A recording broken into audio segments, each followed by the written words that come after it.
we are going to smash a little Q&A session. I put up a post on my Instagram about... I put up a little post on my Instagram on the 31st of January and I am just getting around to doing the Q&A now. I've been super busy. First question is, what motivates you the most to get up and do those early morning sessions? When I initially started them, it was because I was really out of shape and I needed to get my ass in gear. But what's kind of carried me through and what keeps me motivated is habit. It's actually just habit. And then having a friend there, having Andres who meets me there every morning, keeps me accountable. So having that sort of gym buddy there is a cool sort of, you just feel like you don't want to let them down. So you kind of show up every morning, they're there, you're there, and you're just ready to kill it. The book actually that helped me get my head into the space of getting up super early was The Chimp Paradox. So check it out. But what motivates me most to get up early, and it's basically so that I don't have to train later on in the day. Do you know when you get that feeling of, oh, I still have to train, so you kind of have to like work your day around it? Whereas when you get it done first thing in the morning, like it's done and dusted, you don't have to worry about it for the rest of the day. Is 30 to 40 minutes of lifting weights for a specific body part sufficient, or would a circuit style workout in this time be more beneficial? I would genuinely say a circuit style workout would be more beneficial. You'll get your heart rate higher, you'll burn more calories. Again, it's more so about sort of getting more bang for your buck in a smaller period of time. So if you only have that amount of window, or that sort of window of time for a workout, what I would definitely suggest is a circuit style workout. Blast your body, introduce some cardio to it, high intensity training, along with some weights for that body part that you're trying to target, and that's job done. I also just realised I'm still chewing gum, so let me take that out. If you had to choose two strength movements to concentrate on, which would they be? Back squat, deadlift, or bench press? And would this differ depending on male to female? Probably not. I would definitely focus on back squat and deadlift.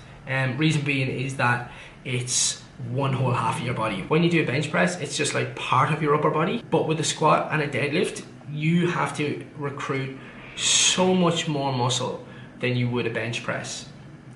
So you have to engage, you have to be well switched on. For instance, when you're doing a back squat, obviously you have the bar resting on your upper back, your traps are engaged, your mid traps, your rhomboids are engaged, your erector spinae muscles, the lower back muscles are engaged, your core is tight, and then you have to squat. Do you know what I mean? So there's a lot more really sort of involved in a back squat and a deadlift. Everything is engaged and everything is tight and ready to rock.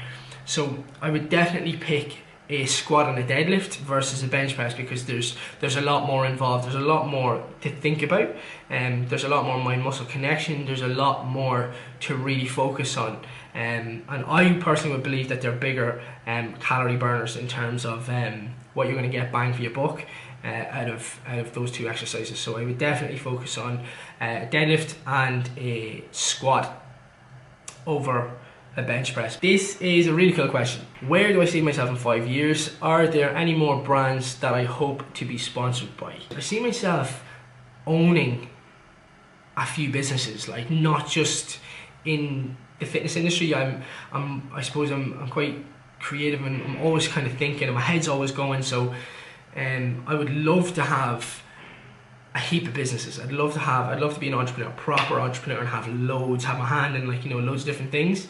Not just fitness. I'd love to get into like clothing. I'd love to start like a clothing brand. A couple of other ideas for sort of fitness concepts that I sort of would love to bring to Ireland. So I'd love to do that. In summary, I would love to be a bit of an entrepreneur and have my hand in loads of different things. So I'd love to be sort of like a fitness entrepreneur, let's say, and kind of like doing that sort of thing. But in 5 years, a millionaire. I would like to be a millionaire in 5 years. Are there any more brands that I hope to be sponsored by? No. Genuinely, like being with the brands that I currently am with, I couldn't be happier. So is there anything out there that would interest me? I don't know, because I haven't been approached by anybody yet.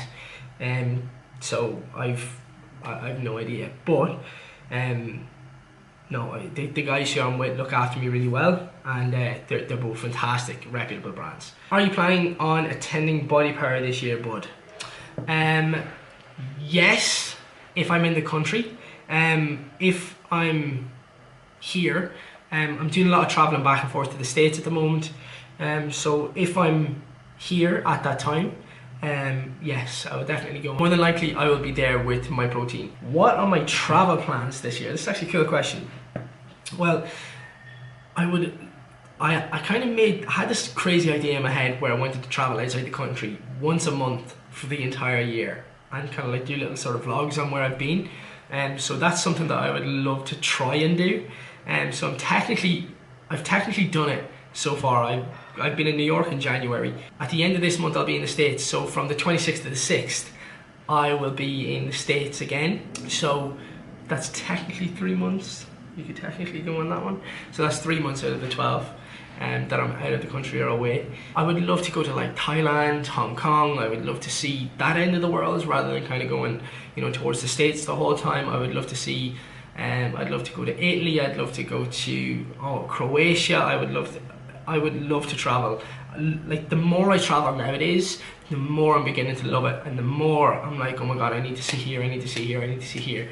But as far as travel plans so far, more than likely I will be going back to LA at some stage later on in the year, because I loved it. I might go back to Vegas at some stage, again for a short trip, because Vegas is nuts. Another question: how did I get sponsored by Quest, MyProtein and Under Armour? It kind of came about like through, I suppose, a little bit of luck and putting myself out there a little bit more. With Quest, I remember seeing them at Body Power, I think it was like 2012, 2013, and I remember their stand specifically, like their music was the loudest, you know, the guys who were on the stand were just like buzzing, like they were just dancing around the place, they were going nuts, and I was like, that looks like the absolute crack. Like I had chatted to a few of the guys, and you know, I had got talking to a few of the people who were on the stand, and I would be quite good at networking. I would be quite good at, you know, putting myself out there. I'm not afraid to get rejected, so I'm cool with putting myself out there. I'm not afraid to ask, you know, for people's email addresses, or you know, ask who people are, or to ask for a contact detail. I was just chatting to a few people at the Quest stand and happened to get the email of, you know,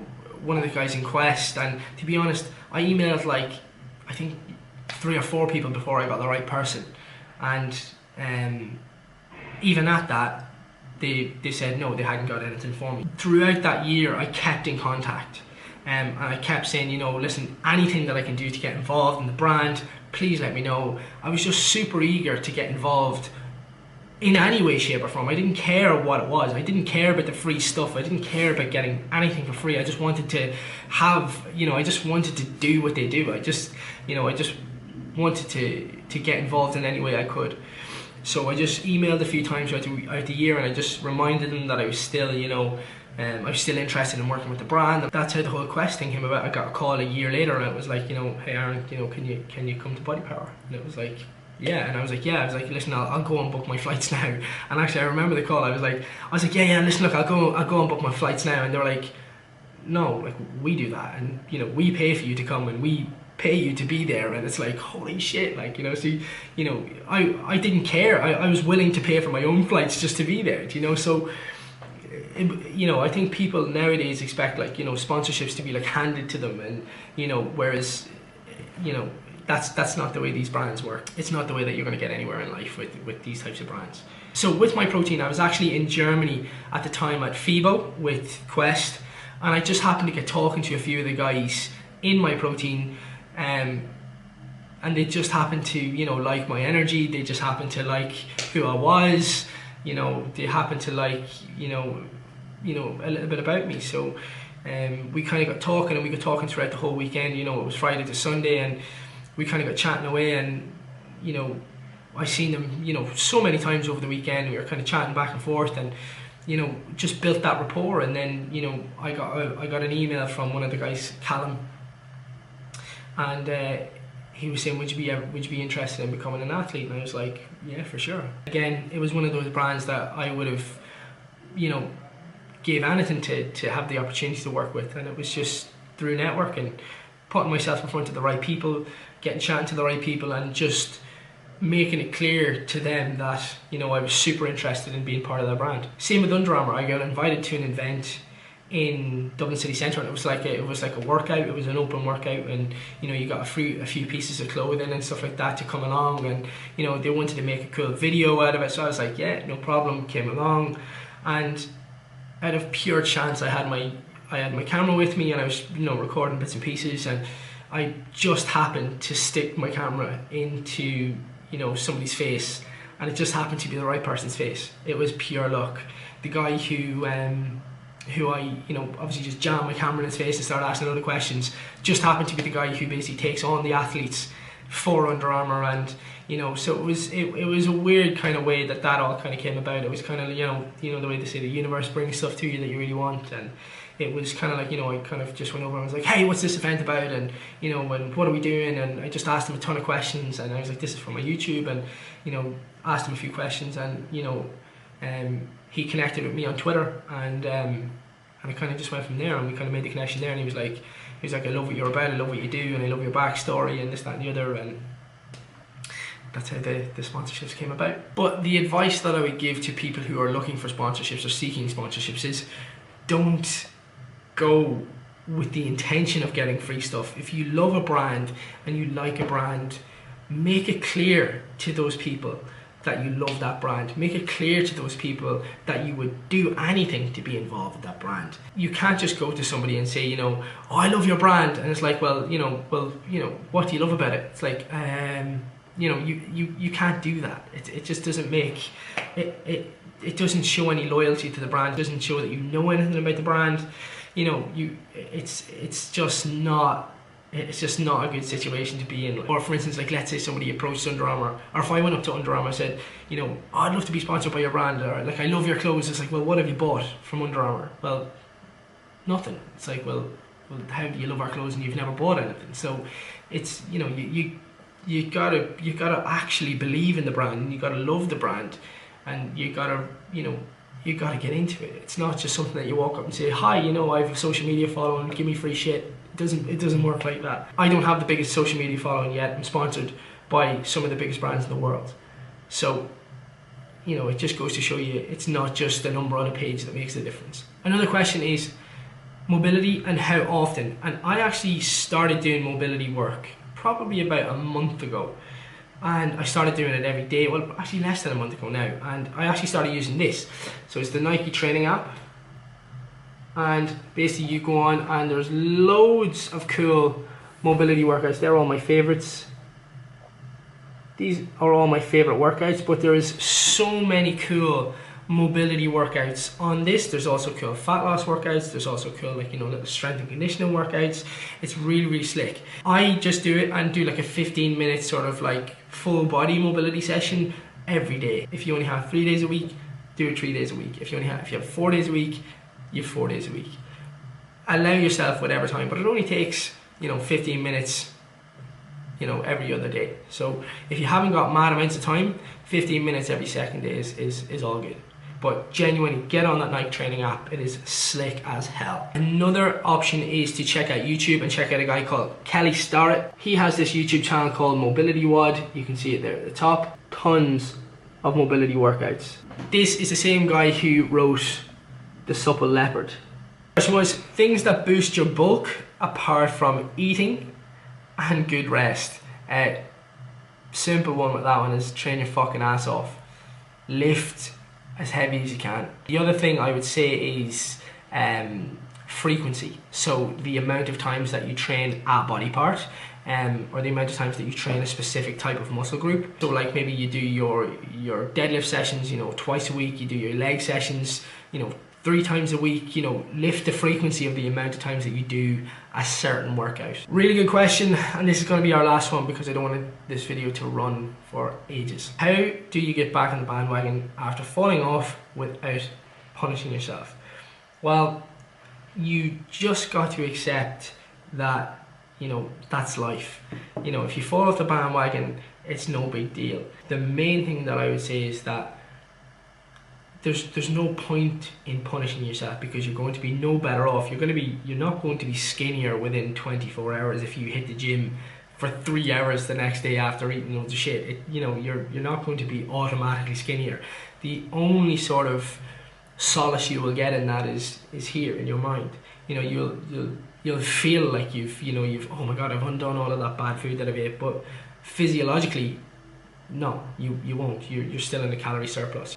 So the thing that I used to do was, I used to have like a cheat meal or a free meal, maybe I think it was like every leg day at the time when I was on my last prep, and I would go way overboard, absolutely, like to the point where I was almost getting sick, and then the next day I would just starve myself. I just wouldn't eat, and I would go and do 2 hours of cardio, and then I'd come back later on in the day and I'd do, you know, an hour and a half of a training session. And you know, in my head I would be psychologically calmer. I'd be like, oh my god, thank god, you know, I've got all of that work in, and I would feel like I've undone, you know, the damage that I did. But it just creates a really bad relationship, and you just end up in that horrible cycle constantly. If you think about it in two ends of the spectrum, so like here's the black end of the spectrum, and you're eating loads of crap, and you're eating, you know, whatever you want, and you're feeling like absolute garbage. Here's the white end of the spectrum, and you're completely restricted, and you're not eating any of the foods that you actually like, and you're still miserable as fuck. So if you bring it into the middle and you find that grey area, whereby, you know, you can have all of the good food and a little bit of what you like, that's where you need to be sitting. You kind of need to be sitting in that sort of small grey area where you allow, you know, for, you know, going over to your grannies for Sunday, you know, a roast up on Sunday, like, you know, going over to your aunties and your auntie saying like, you know, oh, do you want a sandwich? It's like, yeah, okay. Or like, you know, you go out for a meal with friends and you have it and you enjoy it. Like, that's life, that's living. The analogy I always give to my clients is, if you let your phone fall on the ground and you crack the screen, you wouldn't just say, oh fuck it, that phone's goosed, and then you wouldn't just stand on it and go, you know, I'm going to finish it off, I'm going to smash it and smash it and smash it, and, you know, finish the phone off until it's completely broken. You know, you wouldn't do it. You just pick the phone up and go, fuck it, you know, I've cracked the screen, but it still works, you know, and you keep going with it. So adopt that mentality to your nutritional plan. Like, you know, if you do fall off the wagon, you know, don't say I'll get back on tomorrow. You know, say I'll get back on next meal. Do you know, it doesn't have to be, oh, I'll start a fresh day again. Start fresh the next meal. Just make a good choice the next time. You know, if you make a bad choice at, you know, lunchtime, make sure that your next meal is a really healthy one. Make sure that your next meal is, you know, it's full of greens, it's full of salad, it's full of, you know, green veg, it's full of like a mixed variety of food. And make sure that you have that balance, because that's what life is about. You know, it's not about restriction, it's not about going overboard, it's about finding that, you know, that fine line between, you know, getting your results, getting your fitness or your body shape goals and your results, and actually having a life and being able to, like, enjoy, you know, a meal with friends, enjoy going to the cinema, and actually, you know, living your life. You can't live your whole life by a, like, you know, by an all or nothing mentality, because it doesn't work. So for people who feel like they need to punish themselves for, you know, having a bad meal or having a bad day, we all have off days. So don't be so hard on yourself. Give yourself a pat on the back for how good you've done. Anyway, that's the Q&A done. I'm just after hearing my client come in the door, so I've got to run and I've got to get back to work. Fingers crossed, I will get another one very soon. Please give the video a thumbs up, and please subscribe to the channel if you do like it.